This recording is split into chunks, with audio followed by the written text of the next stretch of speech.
Disneyland is the OG Disney park in the world, and it is packed full of wonder and magic. Here you can enjoy incredible rides, amazing meet and greets, world-class shows, and delicious food. Disneyland is known to be a foodie paradise, and if you are vegan, you don't miss out. Here you can taste incredible vegan options, so I'm going to show you all of the vegan eats I ate during my trip to Disneyland. Let's start with table service meals. On my very first day, the first meal I had was a character dining breakfast at Goofy Kitchen. This is in the Disneyland Hotel, so not only do you get to meet characters whilst dining, you can have a look at this fabulous Disneyland resort.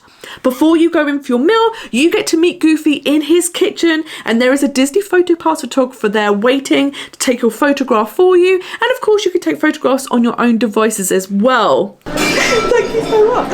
A recipe book. Oh my god, I cannot wait to try your original recipes. It's going to be fantastic. This restaurant is a buffet restaurant, and what I did is I let my server know, and then she got a chef to come out and speak with me. On the buffet itself, there are some items that are marked as vegan, such as a vegan hash, but not all the items were marked. So the chef took me around the buffet and told me which items I could eat. He then also went and made me some allergy-friendly Mickey waffles, which happened to be vegan, and there is also an egg station where they do have Just Egg. I love Just Egg. Unfortunately, we don't have it in the UK, so anytime I'm in the US, I will get it at every opportunity. So I also went up and ordered a vegan scramble, and you could pick what fillings you wanted. There were lots of veggies on offer, which was fantastic. Goofy Kitchen is also super famous for its peanut butter and jelly pizza. Now essentially this is like having peanut butter and jam on toast, but because it's pizza shape, it's more fun, right? The character interactions here are also super fun. I got to have really great, not rushed, but super funny interactions with the characters. They come around to your table as you're dining, so you don't have to do anything. You just sit there and they will come to you. They also do a little song and dance around the restaurant, which hopefully you'll get to experience. The one thing I would say is the lighting is quite unusual in the restaurant, so the photos and videos don't come out great because of that. So just be aware of that. But your official photograph you get with Goofy at the beginning is fantastic because it's in a studio setup. Look, do I feel bad that I told both Chip and Dale that they individually were my favourite? Yes, I do. But how are you meant to choose who's your favourite? You can't, they're just too cute. One thing I would say about my experience at Goofy Kitchen is the day I was there, I didn't have great service. Now, of course, this is probably just a one-off, and I would say out of food, characters, and service, if there's one area that's going to be a little lax, I'd prefer it to be the service, because if you're having great character interactions and great food, that's really what you want from a character dining meal. Character dining is a fantastic way to get to meet lots of characters all at one time. So what a great way to start off my trip. This was so much fun. I really enjoyed Goofy Kitchen, and I would totally recommend going here to start your day off before you head into Disneyland. If you can start your day with a character dining meal, particularly on the first day, what a great way to get into the Disney mood. One of the most iconic table service restaurants at Disneyland is Blue Bayou, and it's super special because this restaurant happens to be inside the Pirates of the Caribbean ride. I was very fortunate that I was sat at a riverside table. I didn't request this, it's just where I ended up, and it was amazing getting to see people float past on the boats as they rode Pirates of the Caribbean. Blue Bayou is located in the New Orleans section of Disneyland, so of course I had to get a mint julep. This is a super refreshing and iconic drink. The vegan main at Blue Bayou is the sunchoke and pistachio pesto pasta. This dish was super rich and creamy, and often pasta dishes that are vegan tend to be more tomato based, but to have something super creamy was really, really nice. It's kind of almost like a citrusy flavour to it as well. You also get some like char grilled and like crumbed cauliflower and broccoli, which is really, really, really good. It's also a massive portion. Inside this restaurant it is perpetual twilight, which is a really beautiful setting. Unfortunately for me, I was jet lagged, so it made me very, very tired. But I loved the setting and getting to see the people float past on their boats and wave at them, which is a very Disney thing, right? No one waves at people in real life that they don't know, but in Disney, wave at strangers all the time. It's amazing. Even a mint julep, you get free refills, which I have no clue, so on my second mint julep now. The final table service meal I had in Disneyland was over in Disney California Adventure at Lamplight Lounge. Again, this is a restaurant that is very hard to get a reservation for, but I was super lucky and I was so blown away by this restaurant. The setting is incredible. You are overlooking Pixar Pier. There was live music playing that you could hear outside. It was amazing. It's a really, really great place if you want to go and relax in an evening. From Lamplight Lounge, I ordered the vegan Brussels Caesar. I have no idea why, until this point in my life, I've never ever had Brussels sprouts in a Caesar salad, and it was amazing. It was so delicious. They were super crisp on the outside, but soft in the middle. They had a lovely char, and it was a traditional Caesar salad, but just instead of lettuce, you had Brussels sprouts, which was amazing. I was sat outdoors, but they had lovely lamps, so it was really warm, and you could hear that music floating across the water, which was fantastic. And in fact, if you happen to be here at the right time, you can even see World of Colour from this location, which is amazing. Having some nice drinks and some nice food, watching the Disney nighttime show, how much better could it be? Next, we're going to talk about snacks, and in Disneyland I headed to Tropical Hideaway to get a famous Dole Whip.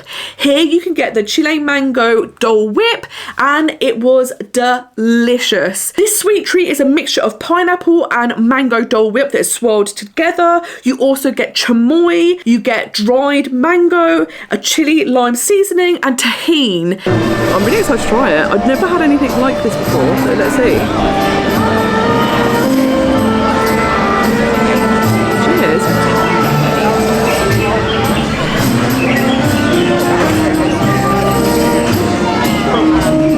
This was a super delicious cold treat. You get the sweetness from the Dole Whip itself, but from the toppings you also get a little bit of spice, a little bit of savoury. It was just so unique. I've never had anything like this before, and it was delicious.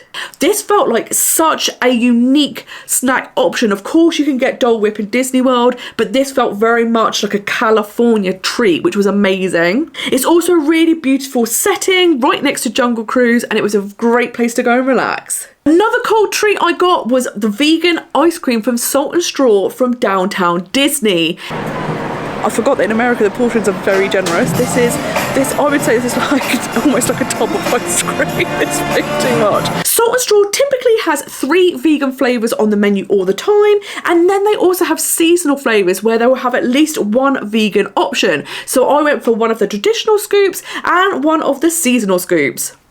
It's too much ice cream. I'm not going to be able to finish it. The traditional scoop I got was the peanut brittle caramel fudge vegan ice cream. The seasonal flavour I got was a cookie crumble that also had raspberry swirl in it. It was coconut based, you could taste that quite a lot. If you don't like coconut, I would probably skip it, but I really liked that. But the peanut butter brittle one, that is like my ideal ice cream flavour. It was so good. Now let's talk about the quick service food I ate. Something I loved about Disneyland is there were lots of vegan options available for breakfast. So of course I had to head to Pym Test Kitchen for the Impossible Quantum Garden breakfast. Here you got some just egg that was omelette style with impossible sausage, potato barrels, and some focaccia toast. This was such an idyllic breakfast for me. I love breakfast. It's one of my favourite meals of the day, and this is the exact sort of breakfast I would want. I am obsessed with Just Egg. I don't know what we have to do to get them to sell it in the UK, but we must do it because it is literally incredible. Oh my god.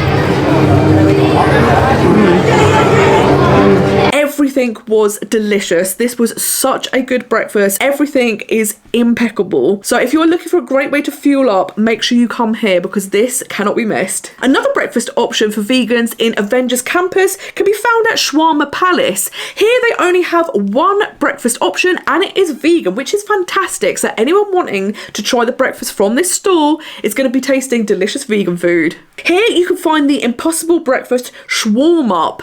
I love that they've done the play on words. Instead of shawarma, it's shawarm up. It's brilliant. This is really good. You get impossible meat, you get some tater tots, some just eggs, some vegan cheese inside the bread, and it also comes with a super interesting spicy maple sauce. I had heard amazing things about this sauce, so I was really interested to try it because coming from the UK, it's very unusual to mix like a maple syrup with savoury food, but I did give it a go.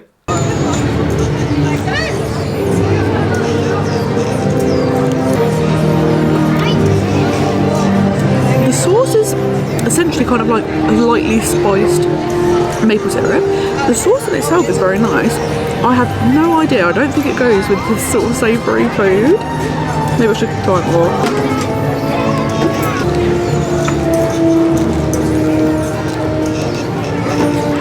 Yeah, I definitely prefer it just as the wrap. Having kind of like maple syrup with breakfast food was very strange to me. Just like Pym Test Kitchen, this is a fantastic way to start your day. It is super filling, a really good price, and it is a traditional breakfast meal, but with a twist. Over in Disneyland for breakfast, I went to Galactic Grill one morning to try the soy chorizo country breakfast burrito. Now, when we're talking about filling, get ready because this is huge. Here, you get a burrito that is made from a spinach tortilla wrap filled with soy chorizo, spicy potatoes, peppers, onions, just egg, vegan cheddar and pico de gallo, plus some chipotle sauce. It's huge, it's absolutely huge. This is super tasty. So you have a little bit of spice, there's so much flavour in the chorizo. So the more I'm eating of the burrito, the spicier it's getting. Now I don't mind spice, so I'm really enjoying this and it's a really flavourful way to start the day. I would say it's maybe a 4 or 5 out of 10 on the heat scale. If you do like really flavourful Mexican style food, this is a very good option, and the portion is massive. It's going to be so filling, so this is a great start to the day. Another vegan breakfast option in Disneyland Park is at Red Rose Taverna, where you can find the Little Town Harvest Bowl. I had no idea that there was a Beauty and the Beast themed restaurant in Disneyland, so not until I walked in did I realise, and I was blown away. It is super cute and charming in here, and the great news is the food is amazing also. The Little Town Harvest Bowl comes with quinoa, potato barrels, mushrooms and cauliflower, arugula, tomatoes, and a spicy lime aioli. This was a super unique breakfast option, but delicious.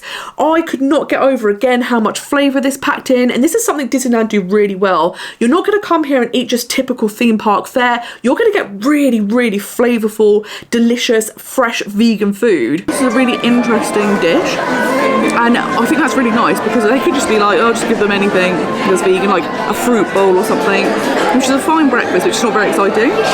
So I love that here the vegans are really well catered for. You're not just like an afterthought. They really put a lot of effort and energy into making amazing food for you. This was one of my all-time favourite breakfasts I had whilst I was at Disneyland. So if you were looking for something that is going to fuel you up for the day, that is packed full of flavour and is a unique option, be sure to head to Red Rose Taverna. Next, I'm going to talk about the quick service meals you can enjoy for lunch or dinner. I headed to Bengal Barbecue to try their rice plate with the Outback veggie skewers. Now here you can get the vegetable skewers on their own, or you can make it into a meal where you get 2 skewers that come with rice and a slaw. You had a nice variety of vegetables on the skewers, and they had a nice char to them.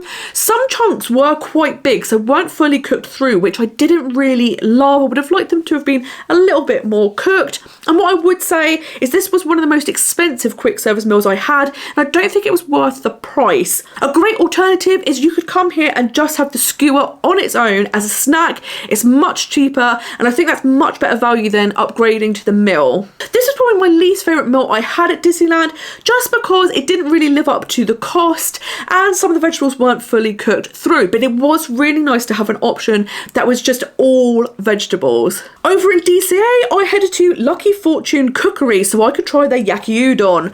I absolutely love yaki udon, so I couldn't wait to try this version, and it didn't disappoint. The udon was super thick and chewy, really delicious. You had a mixture of vegetables such as mushrooms, sugar snap peas, peppers, bok choy, and then you also had a soy and hoisin sauce that was lightly covering everything.